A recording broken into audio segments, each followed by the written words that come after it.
성도 여러분 안녕하십니까? 비고도 제자사역에서 진행하고 있는 성소로 간 사람들 이야기, 성소 이야기를 지속해서 여러분들과 함께 나누고 있습니다. 오늘은 제가 여러분들 앞에 하나님의 살아있는 성소로 서 있습니다.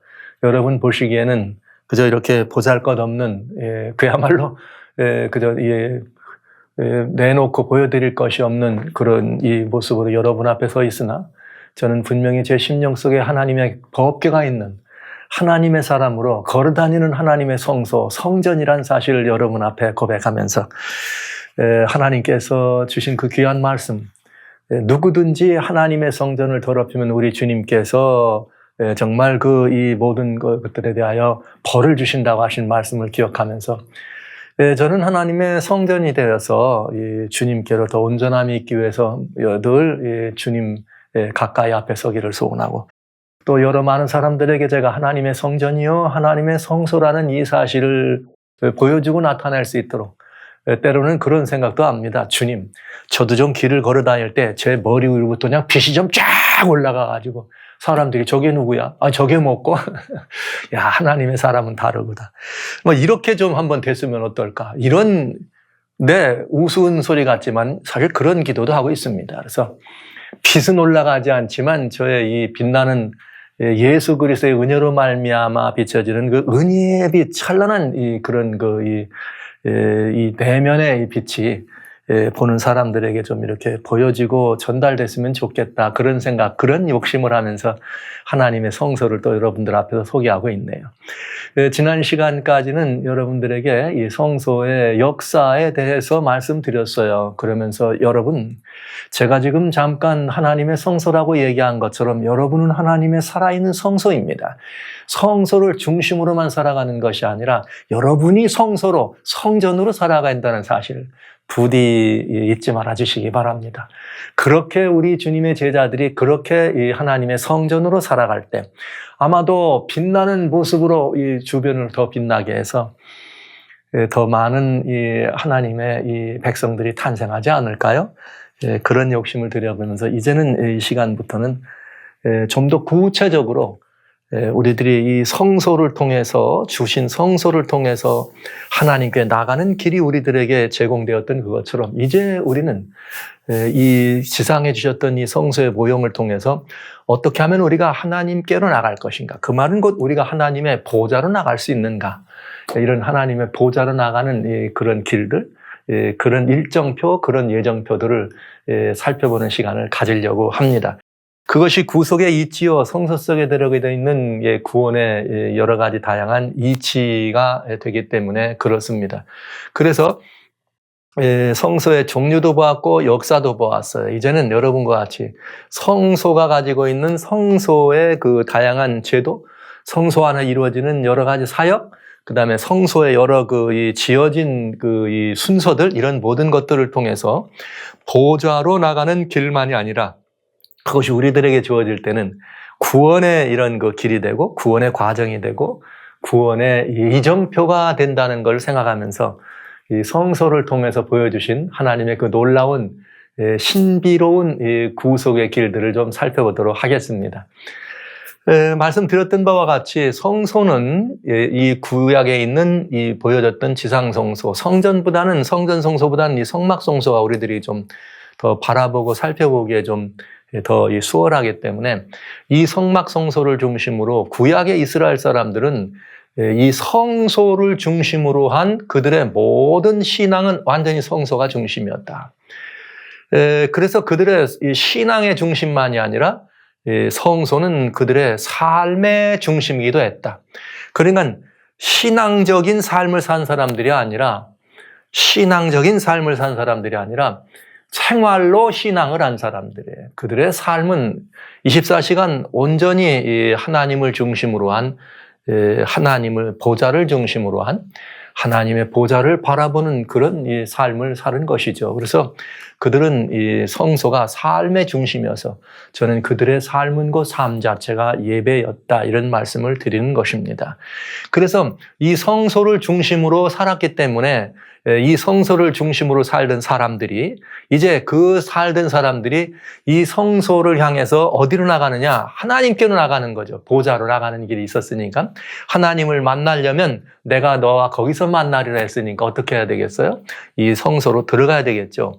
자, 그러면 이제 우리는 이 하나님의 성소가 우리 한 사람 한 사람 개개인이 이 성소를 통해서 하나님의 보좌로 나가는 길이 열린다고 하는 것을 바라보고 생각하면서 우리는 이 성소를 통해서 나타난 하나님의 보좌로 나가는 길, 구원의 이정표들을 살펴볼 필요가 있겠네요. 그리고 이제 그 이정표라는 것은 무엇인가?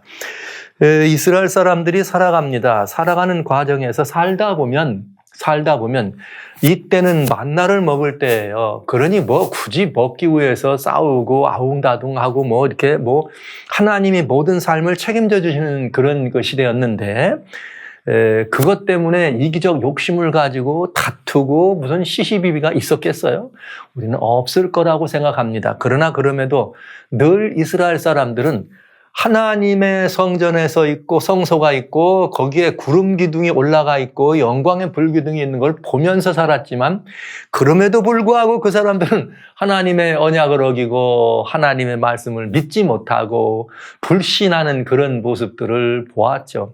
광야 40년 살아가는 동안에, 이스라엘 백성들이 광야 40년 살아가는 동안에 그 하나님의 놀라운 역사를 보면서 그들은, 이스라엘은 하나님을 늘 시험하고 하나님을 근심케 해드렸습니다. 실제 이스라엘 백성들이 이제 광야 40년 이렇게 들어가기 전에, 광야 40년 들어가기 전에 먼저 무슨 일을 해요? 이스라엘 들어가야 될 가나안 땅을 정탐하는 일을 합니다. 가나안 땅을 정탐하러 하는 일을 하고 돌아와서 보고하는데, 야, 거긴 과연 젖과 꿀이 흐르더라. 그런데 젖과 꿀이 흐르는데 거기에는 말이야, 이 안악 자손이 있고 막 그냥 그 큰 거인들이 있어가지고 우리는 그 사람들 앞에 보니까 마치 메뚜기 같더라. 그러니까 우리 뭐 하자는 거예요? 그냥 돌아가자. 다시 애굽으로 가자. 이런 식으로 가지고 있는 이스라엘 사람들의 하나님에 대한 신뢰. 그들은 이스라엘에서 애굽에서 10개의 재앙이 내리는 걸 보았습니다. 광야에서 나왔습니다. 그리고 홍해 바다를 가르는 하나님의 놀라운 이적을 보았습니다.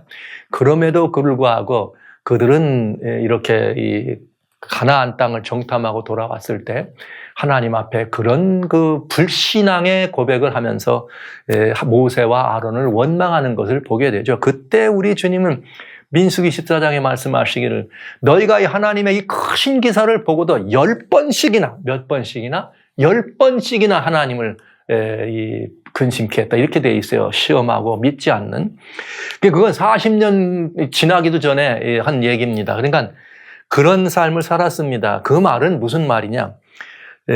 한 사람 한 사람이 이 성막을 중심으로 살면서 내가 하나님께 무엇인가, 그 하나님이 모든 것을 예비하고 하나님이 모든 것을 책임져 주는 삶을 살았음에도 불구하고 그 마음속에 있는 말하자면 지치지 않고 끊어지지 않는 불신이나 아니면 이기적 욕심으로 말미암는 다양한 범죄 사실들이 있다는 거죠. 하나님을 근심케 하는 많은 일이 있었을 수 있습니다. 오늘 우리는 그 구약을 읽으면서 광야에 있는 이스라엘 백성들을 바라볼 때 어떻게 그럴 수가 있느냐 생각하지만, 제가 보기엔 여러분, 그것은 바로 그 사람들의 얘기가 아니라 우리들의 이야기라는 사실을 솔직하게 말씀드리면서, 그러나 그들에게는 그 개인적인, 그것도 양심적인 사람이죠. 개인적인 마음에 혹 하나님 앞에 그런 불순종이나 불신이나 또 하나님과 우리 사이의 관계, 또 이웃과 이웃 사이의 관계에서 무엇인가 문제가 생기면 그들은 항상 하나님께서 함께 하심으로 말미암아 그 모든 생겼던 문제에 관한, 결국은 그것이 이 범죄라고 하는, 죄라고 하는 이런 이 걸음을 옮기게 됐을 때 하나님은 그 문제에 대한 해답을 주신 것이죠. 왜? 그 죄를 가지고는 하나님을 대면할 수 없었으니까요. 그래서 이스라엘 사람들은 자기가 어떤 것들을 잘못했거나 자기가 무슨 죄를 저질러거나 그 죄된 것들을 깨닫게 되면 어떤 일을 했는가? 늘 보라 세상 죄를 지고는 하나님의 어린 양이로다. 침례 요한이 그렇게 말할 수 있었던 요한복음 1장 29절에 그거와 마찬가지로 어린 양 되시는 예수님, 예표하는 그 예표는 메시아, 예표하는 예수님을 예표하는 어린 양을 혹은 어린 염소를 혹은 송아지를 혹은 암소를 이렇게 데리고 이 하나님 앞에 나와서 죄 사함을 받기 위해서 주님께로 나옵니다. 그들이 주님께로 나오면 맨 처음에 항상 이렇게 살펴보면은 어디를 보겠어요? 그들이 나오면은 이 성막을 중심으로 하는 한 300평 이렇게 되어 있는 세마포 하얀 울타리가 보여지겠죠? 여러분, 이 세마포 하얀 울타리를 통해서 그들이 뭐 하나님 보고 싶다고 이 담 넘어가면 안 돼. 울타리를 만지면 안 돼.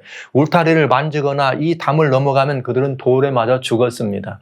마치 우리 대한민국의 청와대나 미국의 백악관이나 이런 곳에 말이죠. 사람들이 들어가고 싶다고 대통령이나 누구를 만나고 싶다고 그냥 담벼락을 타고 넘어가면 그만 이 총알바지가 되겠죠. 마찬가지로 이스라엘 사람들도 광야에 있는 성막에서 이 성소로 가고 싶어서 이 울타리를 바라보고 울타리를 만지거나 넘어가면 그들은 돌에 맞아 죽게 됐어요. 반드시 어디로만 가게 되어 있느냐? 문으로 가게 되어 있습니다.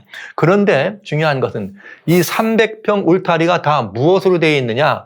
세마포라고 하는 하얀 세마포로 되어 있는 것을 보게 됩니다. 그래서 이 세마포 울타리, 세마포로 되어 있는 이 울타리로 되어 있는 이 성막이 있는 쳐져 있는 성소로 가서 그들은 동쪽을 향해서 어디를 가느냐? 문을 통해서 뜰로 들어가는 문이 있는데 이 문을 통해서 안으로 들어가는 것이죠. 그러니까 우리는 늘 이 울타리가 무엇을 의미하는지도 한 번쯤은 따져봐야 돼요. 굉장히 중요한 의미가 있겠죠. 그러면서 이 울타리를 지나서 반드시 어디로만 들어가게 돼 있다?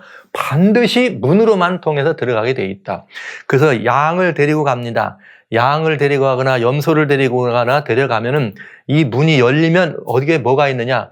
끊어지지 않는 불에서 이렇게 불길이 있는 반드시 이 번제단이라고 하는 단을 보게 되는데 이 번제단의 단에는 불이 끊어지지 않았어요. 24시간 끊어지지 않는 불.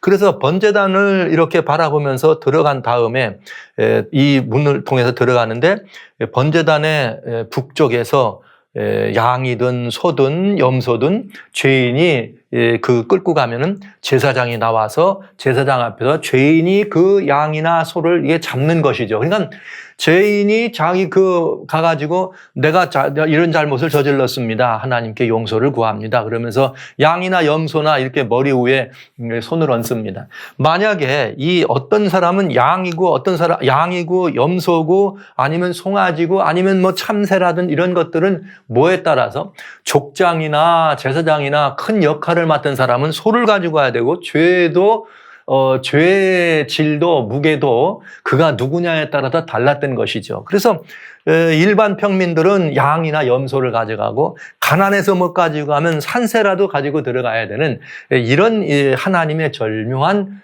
아주 구체적인 것도 이게 제가 공부하겠습니다만은 그런 길들을 이곳에 보면서 제물 앞에다가 머리 위에 안수하고 자신의 죄를 고백합니다. 그렇게 자신의 죄를 고백하면서 자기 손으로 이 제물을 잡게 된 거죠. 그러면은 제사장은 그 잡은 제물을 어디다 24시간 끊어지지 않는 불이 타오르는 번제단에다가 이 양을 매달아 놓습니다. 번제단에다 양이나 혹은 음소나 이 제물을 매다는 거죠. 그리고 제단에다가 태우게 되죠. 그런데 실제는 여기서 이 양이나 염소나 송아지를 잡았을 때 거기서 피를 받습니다. 그러면 제사의 종류에 따라서 어떤 제사는 이 안으로 가져가기도 하고 어떤 제사는 가지고 가지 않고 그저 이 단 밑에다 뿌리기도 하고 어떤 제사는 뭐 이렇게 뿌리지 않고 가지고 들어가지 않으면은 이 제물을 제사장이 먹기도 하고 이런 다양한 규례에 따라서 이스라엘 사람들은 하나님 앞에 그 걸음들을 옮기게 된 것이죠. 그래서 제물은 번제단에 태워지고요. 양의 피를 가지고 받아서 이 안으로 들어갈 때는 제사장들이 이 번제단과 이 성막 앞에 뭐가 있느냐면 물두멍이 있어요. 이 물두멍이 있는데 이 물두멍에다가 이렇게 자신들의 이런 모든 흠과 허물이 있는 것들을 완전히 깨끗하게 씻은 다음에 그런 다음에 어디로 가지고 들어가느냐? 들어가면 이 앞에 성막이 있죠. 성막이 있고 성막에는 들어가는 이 문이 있습니다. 그래서 이 안으로 들어가게 돼 있어요. 그런데 여러분 중요한 것은 이 뜰로 들어가는 문이 있어요. 뜰에 들어가는 문은 이 문은 24시간 항상 열려 있어요. 24시간 열려 있어. 그래서 여기서 바라보면 번제단에 불이 항상 보이겠죠? 이렇게 돼 있습니다. 그렇게 하고 이제 제물을 잡아서 올리고 또 그 다음에는 이 안으로 들어갈 때 물두멍에서 제사장이 자기를 씻고 안으로 들어갑니다. 그러면 이 안으로 들어가면 이 성막은 어떻게 되어 있느냐? 문을 열고 들어가면은 성막은 두 칸으로 나눠져 있습니다. 그래서 그 두 칸 가운데 첫째 들어가는 말을 우리는 성소다 이렇게 말해요. 성소다. 첫째 칸을 말할 때 성소. 그런데 이 성소는 원래 의미가 뭐냐면 meeting place예요. 회막, 만나는 곳이에요. 하나님께서 내가 너희를 거기서 만나주겠다 했다면 바로 여기는 회막을 말합니다. 그러니까 하나님과 뭐 하는 곳이 되겠어요? 교통하는 것이 되겠죠. 그 다음에 이 안에 다음에 들어가면은 이제 안방으로 들어가면은 거기는 우리는 지성소다. 요 바깥방이 12평, 요 안방이 6평입니다. 그래서 6평 되는 곳에다가 하나님께서 가장 거룩한 홀리 오브 홀리스라고 하는 지성소를 만들어 놓으시고요. 성소와 지성소의 칸에는 휘장이라고 하는 여기 이 하나님의 아주 굉장히 중요한 예표가 되는 휘장을 이렇게 쳐서 이 두 사이를 이렇게 구분하게 된 것입니다. 그리고 성소의 첫 칸에는 북쪽에 12덩어리로 만들어 놓은 떡상이 있어요. 여러분 다윗이 사울 임금에 이렇게 쫓겨가지고 도망갔을 때 아비멜렉 제사장한테 가가지고 배가 고파서 좀 먹을 걸 달라 그랬더니 안식일에 뭘 줘요? 성소에다 올렸던 진설병 떡을 내줍니다. 바로 그게 이 떡상을 말하는 것입니다. 그 다음에 이 남쪽에는 뭐가 있는가? 7개 가지로 되어 있는 금촛대가 있지요. 금촛대가 있고 그 다음에 휘장 바로 앞에는 분향단이라고 하는 향을 펴는 단이 있습니다. 사랑하신 성도 여러분, 여기 보시면은 금촛대와 분향단과 떡상이 있는데 이 의미가 다 다른 의미를 가지고 있어요. 지성소 안에는 뭐가 들어있느냐? 언약궤가 들어있죠. 언약궤는 또 뭐 하는 것이냐면 언약궤는 그 위에 속죄소, 말 그대로 속죄소란 말은 죄를 뭐 하는 것이에요? 용서하는 것이에요. 속죄란 말은. 그래서 이 자리를 또 다른 말로 시은자, 은혜를 베푸는 자리다. 그러면서 쉐키나의 영광이 머무는 것이요. 두 그룹 천사가 있는 언약궤가 지성소 안에 있습니다. 그리고 그 언약궤 안에는 하나님께서 친수 기록하신 10계명이 담겨 있는 이런 이 모습이죠. 그래서 우리는 이 모습들을 자세히 살펴볼 필요가 있는 것이죠. 12덩어리의 진설병 떡이 있고 떡상에 떡이 있는 것을 우리는 더 보게 되고요. 7가지 금촛대로 되어 있는 촛대가 무엇을 상징하고 예표하는지도 봐야 될 것이고요. 그 다음에 이 휘장 앞에 있는 분향단에서 제사장들이 분향단에서 하루 여기에는 절대로 꺼지지 않는 향이 꺼지지 않는 분향단에 있는 이 분향단의 의미는 무엇인가? 그리고 지성소라고 하는 곳에서 보좌를 상징했던 지성소 안에 들어가기 위해서는 이 휘장이 막혀 있는데 휘장은 과연 무슨 의미가 있는가? 그리고 휘장 안에 들어가면 지성소가 있는데 지성소 안에는 언약궤가 있다. 언약궤 위에는 하나님께서 속죄소를 얹고 속죄소 위에는 두 그룹 천사가 있고 쉐키나의 영광이 머물더라. 보좌를 의미했습니다. 그래서 쉐키나의 영광이 머무는 두 그룹 천사가 에덴의 동편에다가 두루 도는 화영검을 주고 거기에 들어가지 못하도록 할 때 그룹 천사를 놓았단 말은 바로 뭐가 있다는 거예요? 언약궤 보좌가 있었다는 것을 예표해 주는 것을 알 수 있죠. 주님께서 그곳에서 들어올 수 없는 이들을 뭐 하는 거예요? 아들아 돌아오라, 아들아 돌아오라 기다리시는 주님의 모습을 우리는 거기서부터 보게 된 것입니다. 그리고 이 언약궤 안에는 하나님이 친수 기록하신 10계명이 담겨 있는 틀이다 하는 것을 우리는 볼 수가 있습니다. 그러니까 지금까지 우리는 성소의 이런 그 제도 속에 나와 있는 성소가 어떻게 생겼느냐, 아주 중요한 성소의 기명만을 돌아봤어요. 그 다양한 의미가 죄인이 하나님을 대면하기 위해서 만나러 들어가는 순서대로 되어 있는 것을 우리는 보는 거죠. 그래서 구속의 이정표다, 구원의 이정표요, 보좌로 나가는 길이다, 이렇게 말씀드릴 수가 있겠습니다. 그런데요, 여기에 정말 아주 놀랍고도, 이게 정말 놀라운 하나님의 이 은혜와 사랑을 우리는 이 성소의 이야기, 성소가 처음 시작하는 이야기부터 절절히 배어 있는 것을 볼 수가 있습니다. 왜 우리 그런 말 하잖아요. 사랑은 내리사랑이다, 이런 말이 있죠. 한국에는 유명한 가나안 농군학교의 김용기 장로란 분이 계신데, 그분의 슬로건이 이런 슬로건이었죠. 사랑, 부모님들이 나누는 사랑은 내리사랑, 그 다음에 자녀들은 부모님께 올릴 때 올리효도다. 올리효도, 즉 사랑은 내려가고 효도는 올라가는 거다, 이렇게 얘기했어요. 그러니까 아마도 그분의 표현이 더 우리 한국적으로는 더 좋은 것 같아. 효도란 말이 사실은 부모는 자녀들에게 사랑한다는 말이 어울리는 말이고, 자녀들은 부모에게 말할 때 사랑합니다 보다는 자녀는 부모님께 효성을 다해서 드려지는, 이것이 서로 간에 오가는 사랑의 이야기가 아닐까, 이런 생각을 하게 되죠. 그런데 여러분, 하나님의 사랑은, 굉장히 중요한 하나님의 사랑은 내려주는 사랑이다. 하나님의 사랑은 내려주는 사랑, 내리사랑이라 하는 것을 우리가 알 수 있는데, 여기 얼마나 중요한 의미가 있는지 한번 살펴보겠습니다. 여러분, 어떤 사람이 집을 짓든지 집을 마련합니다. 그러면 집을 잘 짓든지 집을 마련한 다음에 그 집에다 맞는 가구들을 들여놓을까요? 아니면 가구부터 사놓고 가구에다 맞춰서 집을 지을까요? 여러분은 어떠세요? 여러분은 어떤 편입니까? 대개 어떤 분들이 좋은 집들을 먼저 찾은 다음에 그 집에 어울릴 수 있는 가구들을 또 준비했다가 완성되면 갖다 놓지 않겠습니까? 무슨 짓든지 사든지. 그런데 어떤 사람들은, 이런 사람 보셨어요? 어디 가서 가구점에 가가지고 가구부터 다 사놓고 그 다음에 이 가구가 들어갈 수 있도록 집을 짓자, 이런 집을 짓는 걸 본 사람 있어요? 그 드문 얘기죠. 아마 우리들은 그렇게 하지 않을 것입니다. 그런데 성경은 그런 분이 계세요. 그가 누구인가? 우리들의 하나님이십니다. 그렇다면 이 말은 집보다도 가구가 더 어떻다는 거예요. 의미가 있고 중요했다. 그렇다면 그건 무슨 의미인가? 이 하나님의 말씀을 우리 한번 통해서 살펴보도록 합니다. 성소의 기명을 만드는 순서를 보면 성소에 있는 그 여러 가지, 아까 지금까지 보여드렸던 문도 있고 울타리도 있고 번제단도 있고 물두멍도 있고 촛대도 있고 떡상도 있고 분향단도 있고 언약궤도 있다. 자, 죄인이 하나님께 나갈 때는 이 밖에서부터 안으로 들어갔는데 실제 이 집을, 성소를, 하나님의 처소를 지으시고 하나님이 죄인들을 만나러 오셨을 때는 놀라운 일입니다. 하나님은 집부터 마련하지 않았습니다. 언제 그걸 알 수 있느냐?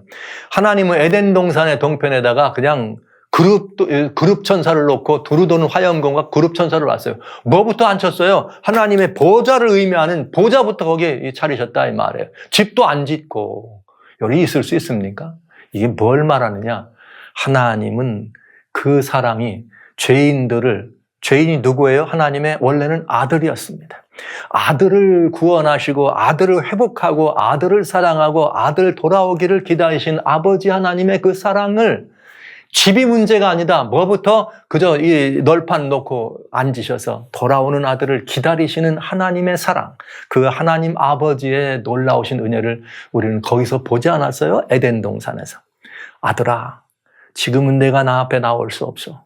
언젠가 내가 내 아들 예수 그리스도 메시아를 통해서는 돌아올 거야. 너는 돌아올 거야. 나는 여기서 기다릴 거야.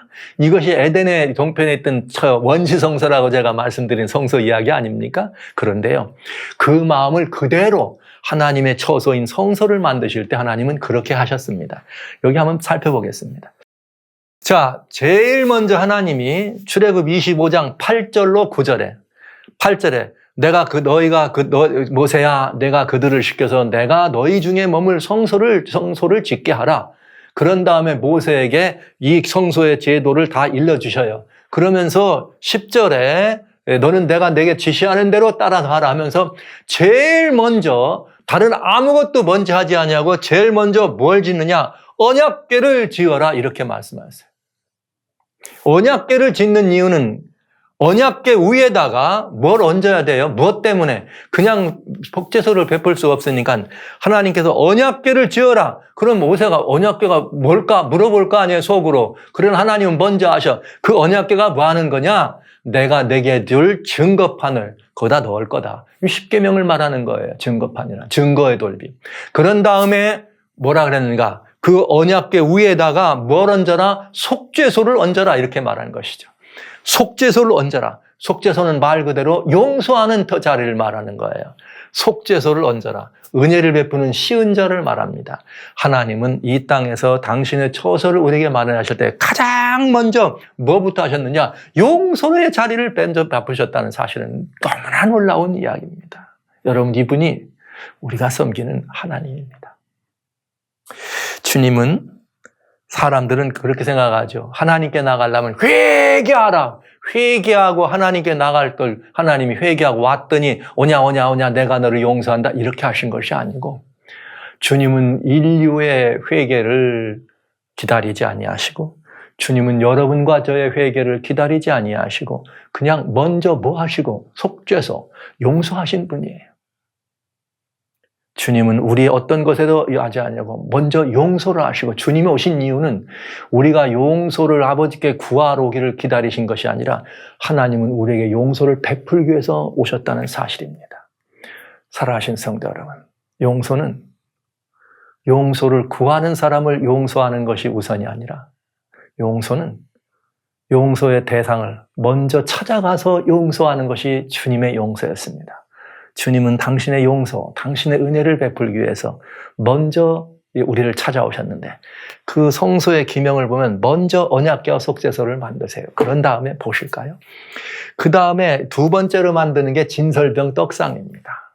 여러분, 인류의 필요, 하나님을 떠난 인생의 필요를 가장 먼저 채워주기 위해서 떡상을 만들고 그 깜깜한 어두운 길에서 방황하지 않도록 그 다음에 등대를 만들고 첫째 칸에 분향단이 있었는데 천만에요. 아니었습니다.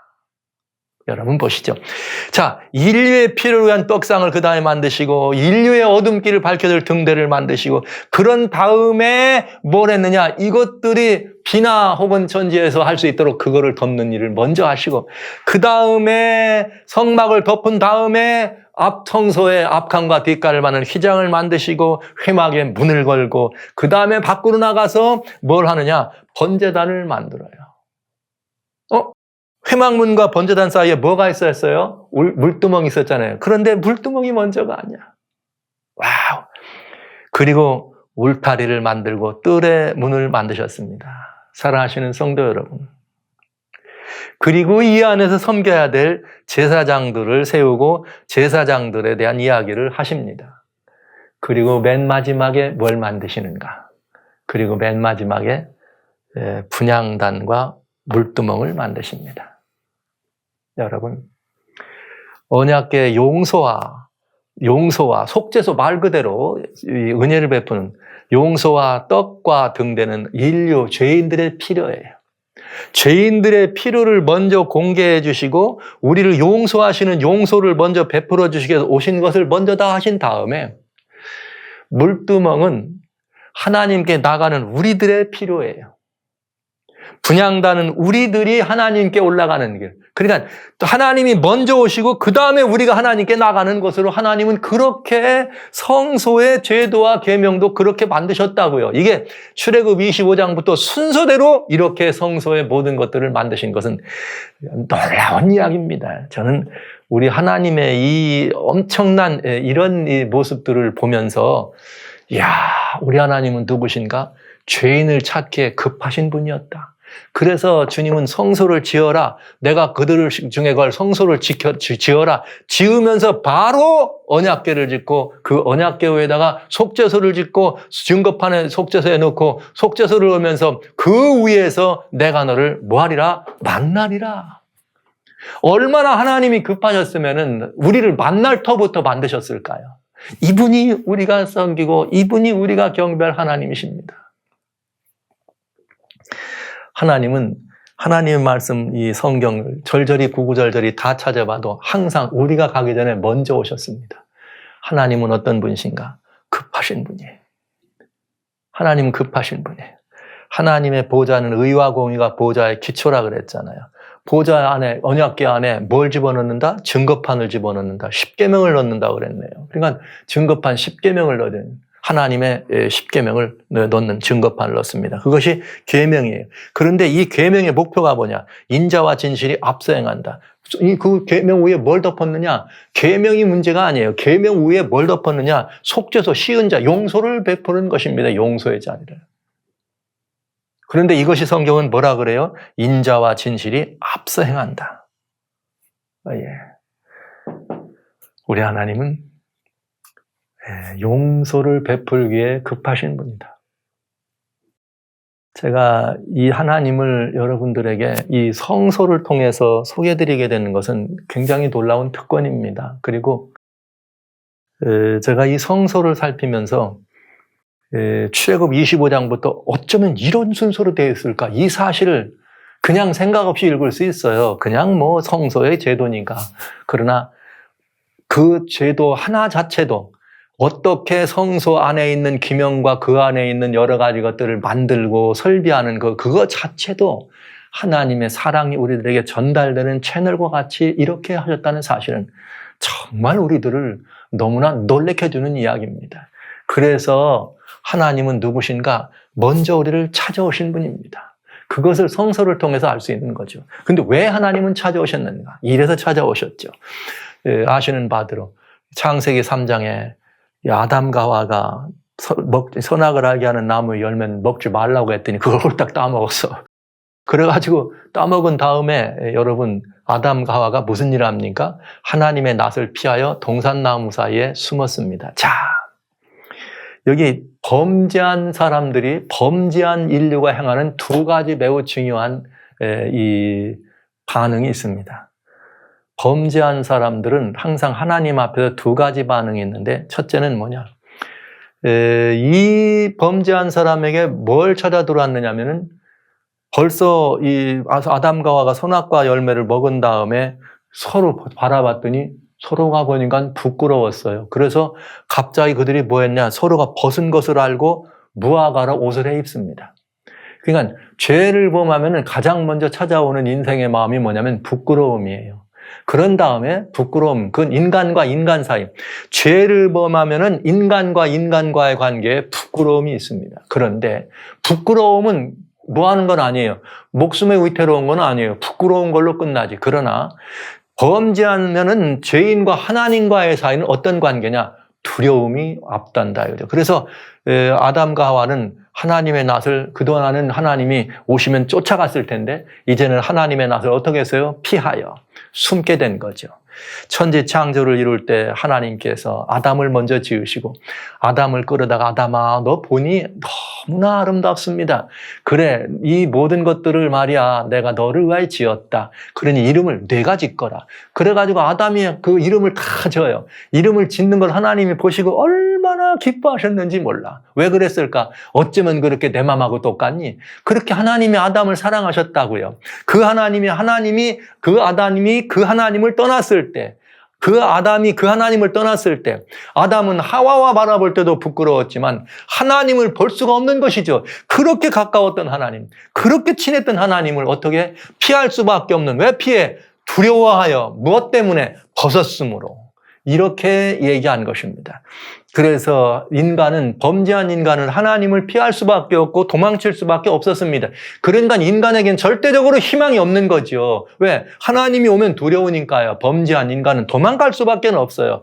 그러니까 하나님께서 도망치지 않도록 뭐 한 거예요? 직접 찾아오셨다 이 말이죠. 아담아 내가 나를 피해 어디로 가? 여러분 우리가 하나님을 피해 도망갈 데가 어디 있습니까? 하나님을 피해 갈 데가 어디 있어요? 저 구름 속에 가면 피할 수 있나요? 아니면 저 바다 속에 들어가면 피할 수 있나요? 스쿠바 꼭지 물고? 여러분 성경은 이렇게 말했습니다.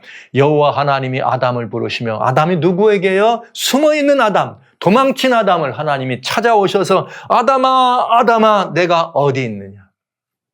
이 하나님의 사랑을 볼 때 여러분 아시는 바대로 이때 하나님이 뭘 가지고 오셨느냐? 가죽옷을 지어 입혔다. 성경은 그렇게 돼 있어요. 창세기 3장 21절에. 그런데 여러분 한번 따져보십시오.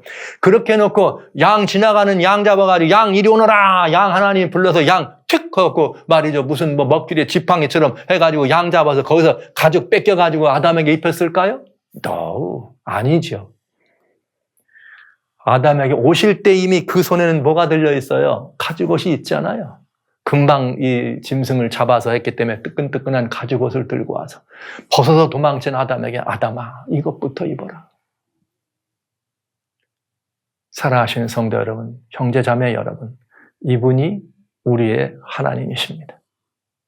주님은 아담을 벌을 주고 주님은 아담을 채근하고 주님은 아담과 하와를 내쫓기 위해서 찾아오신 것이 아니라 아담을 회복하고 아담을 살리고 아담을 다시 그 품으로 안기 위해서 찾아오신 것입니다.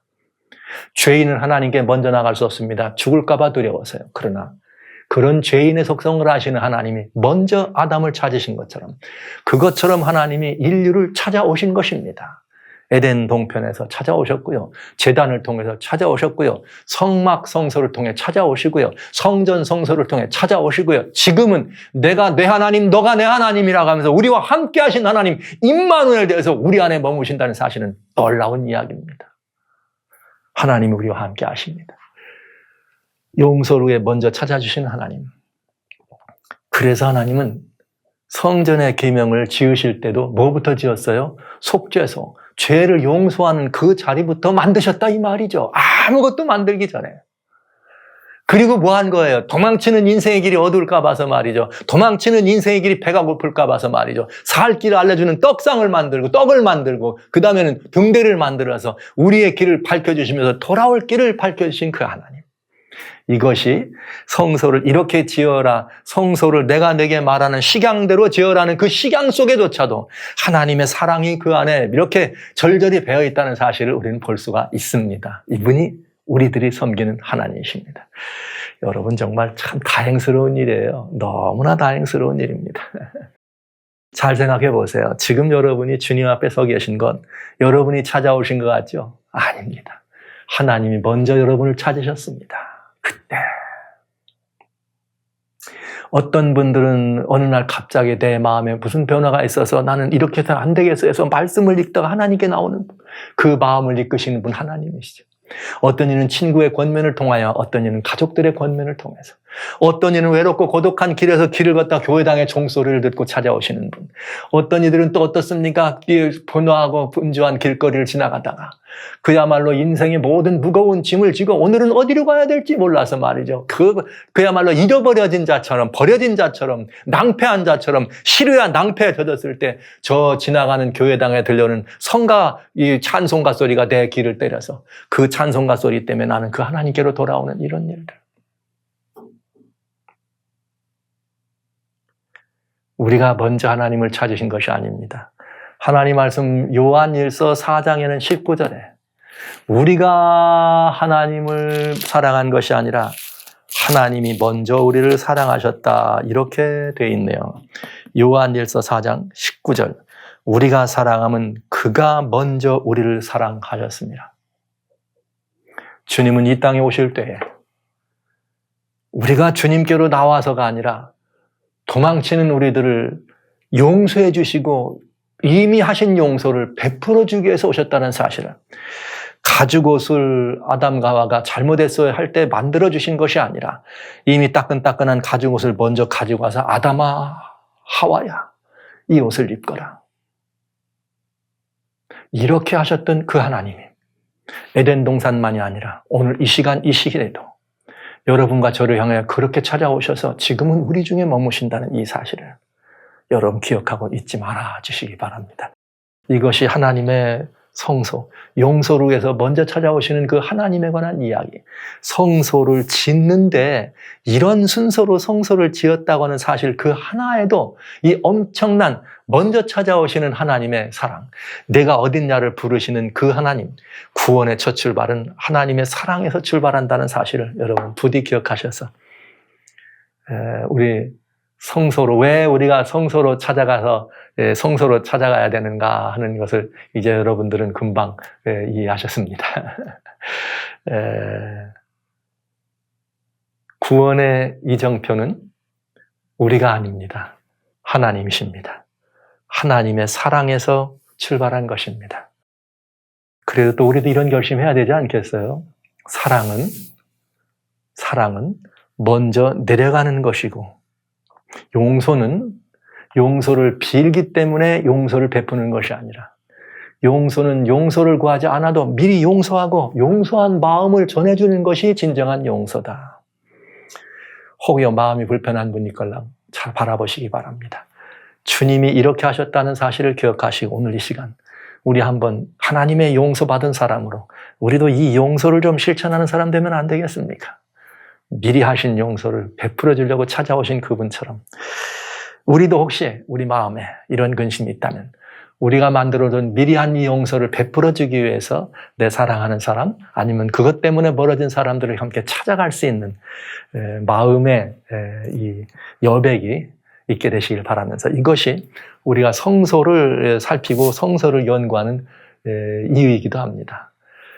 용서를 위해서 먼저 찾아오신 그 하나님 이야기를 오늘 성소의 제도를 통해서 우선 여러분에게 급하게 말씀드립니다. 왜냐하면 주님이 급하셨으니까. 뭐 하려고요? 우리를 구원하시려고, 우리를 회복하시려고 급하게 용서하고 급하게 용서의 베풀 자리, 쉬운 자, 속죄소부터 만드신 하나님을 보았으니까요. 여러분, 그 하나님을 섬기는 것은 우리에게 놀라운 특권이라는 사실을 생각하면서 이 사랑을 감격된 이 사랑을 맞아서 우리도 이 용서를 실천하는 하나님의 성소, 하나님의 성전이 되어서 또 한번 즐겁고 행복하고 정말 하나님과 더불어 그런 이 아름다운 생애가 합동됨으로 말미암는 큰 감격과 감동이 여러분의 삶을 주장해 주시기를 주의 이름으로 축원합니다.